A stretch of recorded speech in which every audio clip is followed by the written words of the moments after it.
Where is the real estate market going in Florida right now? In this video, we're going to look at the data and from that give you advice on whether it's a good time to buy, is it a good time to sell, and some details for both of those options to make sure you're getting the most out of any sale or purchase. So first, let's zoom out to a bird's eye view of just the United States as a whole. Here's some Redfin data, and basically you can see every year, so 2022 is the black line, blue line is 23, yellow line or marigold line is 2024, and the green line is this year right now, 2025. You can see every single year up until this year, because we don't have enough data, the line goes up and then it comes down, but not dramatically as much down. So it ends up, at the end of the year being a little bit higher than the beginning. And this year is no exception for the United States. In fact, it's quite a bit higher. You can see the median sale price at the beginning of this year was $378,000, whereas last year it was $359,000. And you go back to 2022, right after, all the craziness of the COVID price booms happened. And at that point it was $341,000. So still significantly up from that. Next, one of the best indicators to look at is months of supply. Now, a lot of people, especially you'll see some of these YouTubers that try to do these doom and gloom things, and basically they're trying to make money off you watching their videos by keep talking about a crash. And one of the things they'll often look at is inventory. Now, inventory is partly a good indicator. However, I think a better indicator is months of supply, because what months of supply does is it also takes into account your demand. When you're looking at inventory, it's just like how much is out there. But if there's a lot more activity and people gobbling up that inventory at a good pace, then that inventory doesn't necessarily mean as much, if that makes sense. If you got 100,000 houses out there and you only got 3 buyers, okay, yeah, definitely you're going to see prices come down. But if you got 100,000 houses out there, but you got 100,000 buyers out there, now, because of that, it's a competitive market. So months of supply kind of brings both of those data points together and gives you an idea of about how long it would take for the housing inventory to dry up if no more houses came onto the market. So right now for the United States, we are sitting with a higher months of supply than previously. So what that means is we could be looking at prices come down for the United States. We'll talk more specific for Florida, and that's one of the big lessons to learn from this video is Florida, and even the markets within Florida are very, very different from the United States, and within Florida, those different markets are going to have some variation. So at this current time, we are looking at 20 weeks of supply, and that comes out to about 5 months worth of inventory, which would put it in the buyer's market territory, or at least leaning towards that. And if it sits at that amount of months of supply for long enough time, you will see those prices come down. Now let's compare that to a couple of the markets that really saw a big boom during the pandemic and prices really skyrocketed in Florida. So one of the first is the Northport Metro. Now the Northport Metro is weird the way Redfin does it, because it includes Northport, which includes Welland Park, which is one of the hottest and fastest growing master plan communities in all the United States. It also includes Sarasota. It also includes Venice, where we live. And it also includes Bradenton and Lakewood Ranch. Again, Lakewood Ranch is one of the hottest and fastest growing master plan communities in the United States. So you can see just within that, there's a lot of variation in the types of communities out there. And to put this into perspective, I mean, if you look at it on a map, it's a huge area and you've got a lot of fluctuation in the types of homes that are out there, the types of price points and the ways you can live. So example, you've got Lakewood Ranch and Welland Park, which are basically these big master plan communities. They're very suburban, lots of gated and planned communities that make up these master plan communities, and they're brand spanking new, a little bit higher price point. But then you got like Northport proper. It's a little bit more rural feeling. It's I guess rural suburban is the way we often describe it, because it's kind of got a suburban feeling, but it doesn't have as many of things you would expect in a suburb, like sidewalks and street lights. But the price point's a little bit lower there. So you also come to where we live in Venice. Now this is a small beach town just south of Sarasota, and not as high of a price as Sarasota, but definitely higher price point than Northport. And then you go up to Sarasota, and again, that price point goes up. So you can see how there's a lot of variation within all that. And then of course you also got Bradenton. So just to give you an idea, there's going to be differences from market to market. But when we look at this metro as a whole, you can see that the months of supply has went up quite significantly. We'll look at the median sale price in a second. But at this time, with the months of supply going up to being 35.7, this is definitely in buyer's market territory at this point. So some takeaways from this we'll get to in a second. By the way, if you are looking to buy or sell a home in any of the areas in this metro or the Orlando metro, which we'll get into in a second because it's also one of the hottest markets, we do serve those areas. Call, text, or email our team, 941-221-1897. We helped a lot of people move to the area. We'd love to help you too. And that's a great way to support the channel so we can keep making you videos like this. And if you're looking to buy or sell a home anywhere else in Florida or the United States for that matter, click the link in the description, just answer a few questions. That'll get you connected with the realtor in the area you're looking for and is an expert in the area. Doesn't cost you anything extra. So months of supply getting up there, right? So that would indicate maybe we're going to start to see those prices come down. Now let's take a look at what's happened with those prices over the last couple years. So looking at the median sale price, because if we look at the list price and price drops and all those sort of things, like you'll see a lot of these other YouTubers kind of push those things out there as indicators of what's going on. And yes, they are indicators of prices maybe dropping as far as what people are asking. They're, showing, how many people are maybe listing their places for too high of a price and then have to drop it, et cetera, et cetera. But at the end of the day, when it comes down to brass tacks, what you want to know is, how much is it going to cost for me to buy a home? Like, what can I expect for the median sale price? And again, there's going to be fluctuation from city to city within a metropolitan area like this Northport Metro, which again includes a lot of different areas. But that being said, your median sale price, as you can see, that is going down, right? I mean, we were talking before about for the United States, how every year it went up, up, up, right? Black, blue, yellow, green would be the current year, should be highest. Well, you can see the green this year really dipped from last year. In fact, it went down even compared to 2023. And what's also different, you'll notice, if you look at 2022, the black line, and 2023, the blue line, overall, they trended up right throughout the year. Blue line too, trended up. Yellow kind of flat, which was last year, and then it started going down towards the end of this year. This year, it stayed at that downward trajectory, starting at 435,000 median sale price, but it's trending down still. In fact, right now we're looking at 416,000 being the median sale price. Now, keep in mind, again, there's going to be differences in this. If you are looking to buy a home in Northport proper, you could definitely get a nice 1,600 to maybe 2,000 square feet for less than that. Venice, where we live, probably around that 416,000 mark, just to kind of depends again on the different locations within the city. Sarasota, you can make that happen, but you're probably going to need to put a little work into the house. So as you can see, there's going to be a lot of changes.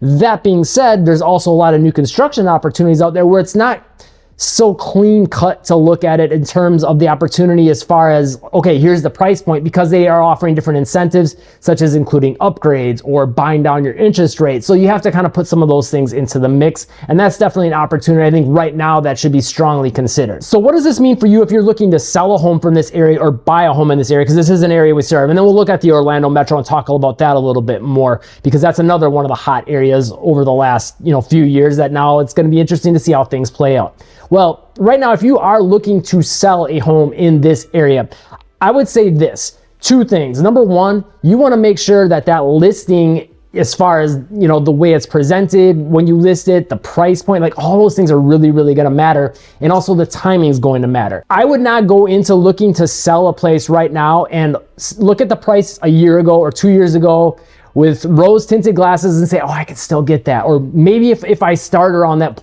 price point, I'll be willing to come down 10, 15K, whatever the case may be. In this market, with as much as months of supply as we've talking about, that has come onto the market lately, you can't afford to just put it at that price point and expect people to come flocking to the home, right? Because there's just so much out there. There's a lot for people to pick from. So now you have to stand out a little bit more based on the value of the home. So when we're talking the value, the price as part of that, it could be a great home, but there's other great homes out there. And if they're apples to apples, people are going to gravitate towards the one with the lower price point, and that's priced more accordingly. And there's two things also to keep in mind with that. Not just that initial impression, but number two, if it's not priced at a good price that looks like a great value, what's going to happen? It's going to sit on the market, and it's going to sit on the market, and it's going to sit on the market. And the longer it sits on the market, now what happens? Now people look at that home and they're like, what's wrong with that home? Is there something I should know? They kind of get a little bit worried. And now you're gonna have to continue to drop the price. And now you do some more price drops. And now people are like, it's been sitting on the market. The prices have been dropping. What is wrong with this home? And so now a lot of people won't even consider the home and look at it because you've decided to overprice the home. And again, with that initial part we were talking about before, you know, having a good price to begin with and having a good value, well, having the listing look the way it needs to and be presented the way it needs to is super important right now. We can definitely help you with this. If you are looking to sell a home, get a hold of our team. And, you know, we've got experience with hundreds of people moving to Florida and helping people with selling their homes as well. So you can get a hold of us and we can help you with that side of things. But bare minimum, just be aware of your pricing and be aware of how well your listing comes across on the MLS or, you know, your Zillows and Trulias and all the apps that it can get out to there. Now, if you're looking to buy in the area right now, this is where it gets tricky because, and this also goes for selling for that matter, we don't really know where the market is going for sure. Now, we do know right now it is trending down. We do know there's a bunch of supply, but there's also this X factor as far as what's going to happen with the stock market and, you know, unemployment and all these sorts of things over the next few years and inflation. And that's definitely a lever that's hard to predict and something that could have an impact on the housing market. And of course, interest rates, right? That's another huge one. We're going to start to see those come down. The question is when. You know, basically this inventory situation that we're dealing with right now is pretty much a direct result of inflation, but also interest rates. Like they just stayed high for a lot longer than a lot of people anticipated because it seemed like they were getting inflation under control early and they just couldn't seem to stamp it out completely. And now it seems like it's back on the rise. So we could potentially see that sit at a higher rate for longer, and now inventory builds anymore, and now maybe you see house prices come down a little more. But let's say things get better, interest rates come down. Now maybe some more people come back into the market, and now that supply drops. Basically what I would say is right now we're looking at things remaining kind of flat, maybe continuing to slightly go down, maybe even possibly significantly going down as far as price points because that inventory continues to build. I guess we'll have to wait and see, but I think the biggest advice is if you're looking to move and you need to move, this is definitely not necessarily a bad time for a couple of reasons and situations. Number one, I would say it's good if you're looking for resale homes just for the fact that there is more supply out there. There's more to pick from. So you have a little bit more time to kind of decide between a couple different homes. I mean, I wouldn't wait forever because we have seen, like I said before, you know, if it's a good value, like a place will sell within a week or two, but, and sometimes even days. But that being said, there are some more options out there and some more to pick from. So if you're looking right now, you got that going for you, which you didn't for a few years. And then on top of that, for a lot of places, you're probably going to be able to get the place for under the asking price, which is another big perk. Speaking of which, let's take you to this to show you that. The average sale to list ratio, which you can see another indicator that it's a buyer's market, is sitting at the lowest it's been in any of the last 4 years at 95.961%. So about what a place is listed for, you can on average expect to pay about 95.6% of that. Keep in mind, again, every home is going to be different. It's going to depend on the location, condition of the home, how well it's priced. All those things are variables. And again, we can help you with that if you're looking to buy in the area. But then the second thing to consider is it's a good opportunity right now if you are looking to go the new construction route for the reasons I mentioned before. You've got a lot more, you know, builders trying to get rid of some more homes and keep inventory moving. And so now there's incentives like buying down an interest rate, which could be huge. You know, you could get it bought down for a couple of years, and then by the time interest rates are hopefully eventually lower, we'll probably never see that 2.5–3% like we did a few years ago again. But, you know, closer to that, you can, you know, now refinance at that rate or maybe get some more upgrades in the homes. You know, there's all kinds of different incentives. It just depends on the builder that they're offering. And again, we can help you with that and kind of get an idea of what's out there and what some of the incentives are with the builders. But that's definitely another huge opportunity. And really right now, in my humble opinion, I guess it depends on what you're looking for. Like if you're looking to live in a non-HOA community, but you want new construction and some of these incentives and things like that, there's not as many options like that out there. So, but if you're okay with living in a HOA community, a planned community, or, you know, a lot of times it'll also be a gated community, those options are out there abundantly. But if that's not for you, there are some like builders that will build like on scattered lots. Like there's Adams Homes, there's Fireside Homes, there's a couple different ones. There's a bunch of different ones actually throughout this area that we live in and the Orlando Metro and Florida in general. But the incentives that they'll offer are going to vary as far as how aggressive they're being versus a lot of these like planned communities like in your Welland Parks and Lakewood Ranch and things like that. The incentives are definitely a lot steeper and they're able to offer a lot more. But if you're looking to go the resale home route, now you're not going to get some of those incentives. If anything, you're looking at just maybe getting a good price on the home compared to, you know, or a deal on the list price compared to what you could have got 3-4 years ago. But the price overall will probably still be higher than it was about 4 years ago at least.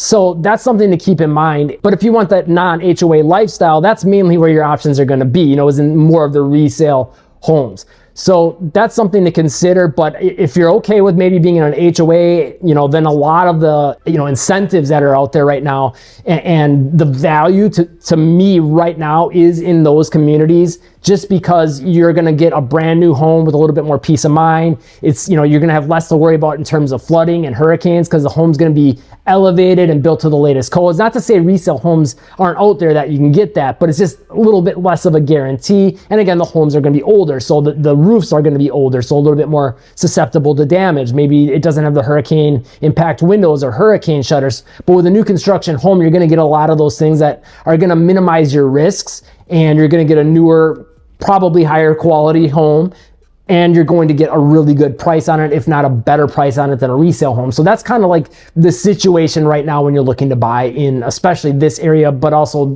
the Orlando Metro, which we'll talk about now. So Orlando Metro, we're looking at a very similar story here as far as months of supplies goes. Higher than it has been in the last 4 years to start the year and continuing going up. And here's one of the interesting things here as well is if you look at it, every year it kind of went up, and right around the end of January, it starts to dip back down, you know, because more buyers are coming and they're eating up the inventory in this area. You get a lot of people coming down to Florida in general, a lot of Florida anyway, in the winter months because a lot of snowbirds are coming down or people are coming down on vacation and decide to look at some homes, and then they'll end up buying something right during these winter months when they're trying to get out of the cold.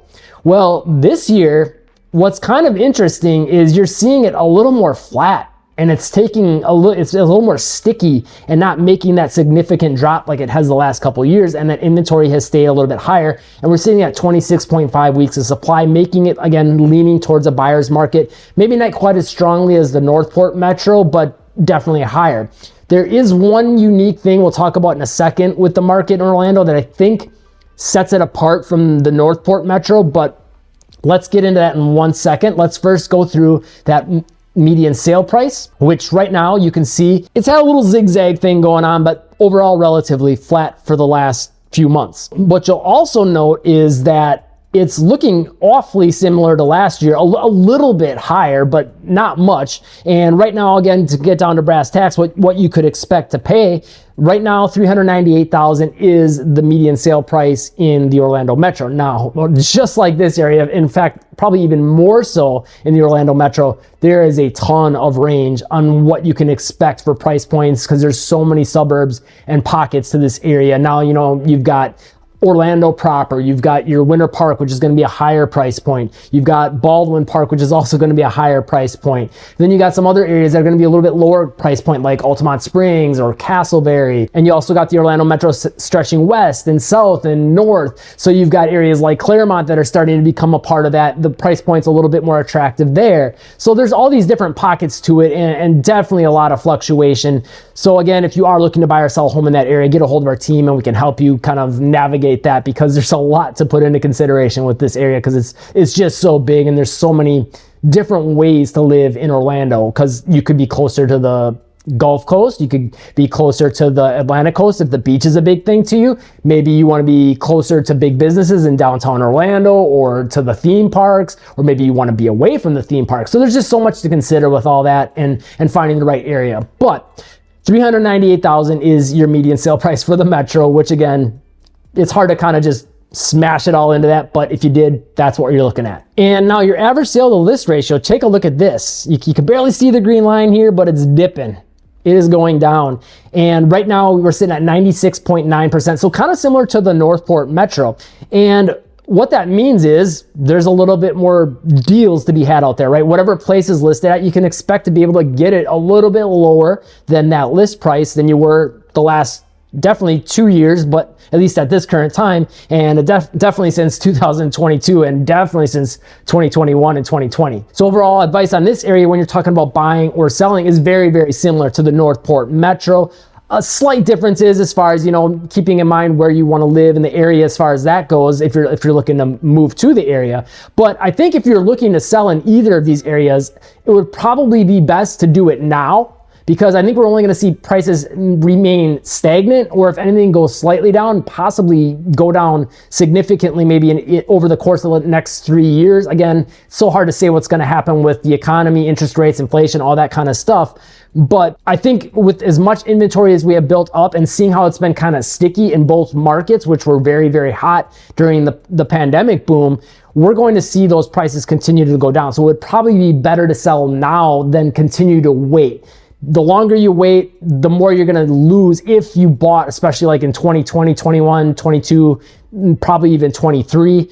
And then if you bought well before that, well, you still probably come out, you know, well ahead. And if you're looking to buy, there's a lot of other variables that go into it, such as, are you looking to move into this place and live there 10 years? Then these market fluctuations won't affect you quite as much, especially if you're selling your existing home and moving into this home, because you'll have gained a lot of equity and appreciation in that place. But of course, there's other factors to consider, such as where are you moving from, right? If you're moving from New York City or like a Chicago or a Los Angeles or a San Francisco, you know, that equity is going to really help a lot, and it's going to benefit you more moving here because the home values there are so much higher, right? But if you're moving from a smaller town in the Midwest, let's say, then the equity probably won't help you quite as much.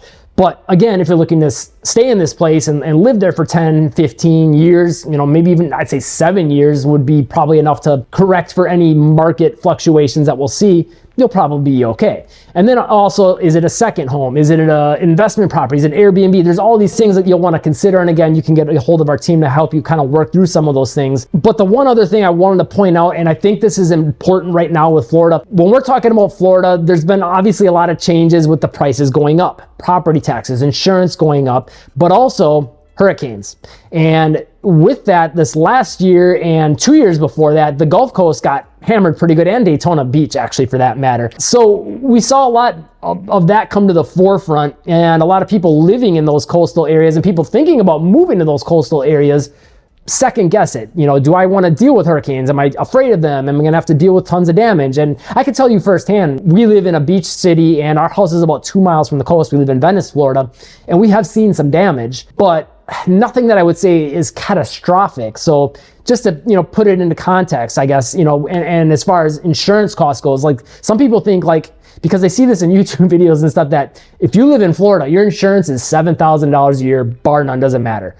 Again, we live 2 miles from the coast. We're paying about $2,600 a year. It went up about $1,000 2 years ago, but it isn't at that $7,000 price point that a lot of people are putting out there. So there are some things that are more challenging. It has become more costly to live. I'm not trying to sugarcoat that in any way, shape, or form, but it's maybe not as insane as some of the things that people are putting out there because it gets clicks and it gets views. That being said, it is still a nuisance to, you know, worry about the hurricane and the fear of it. Or, you know, you also have to keep in mind, if you're going to live near the coast, you know, making sure you're got flood insurance if you're in a flood zone, or maybe you still want to get that flood insurance if you're not in a flood zone. Keep in mind the quality of the construction of the home, like we mentioned before, so it's not as susceptible to damage from hurricanes. You know, having hurricane impact windows or a newer roof, all those things are going to help. All that to say, basically, the people in these coastal areas and looking to move to these coastal areas are now starting to think, I like the weather here, but I don't like the hurricanes.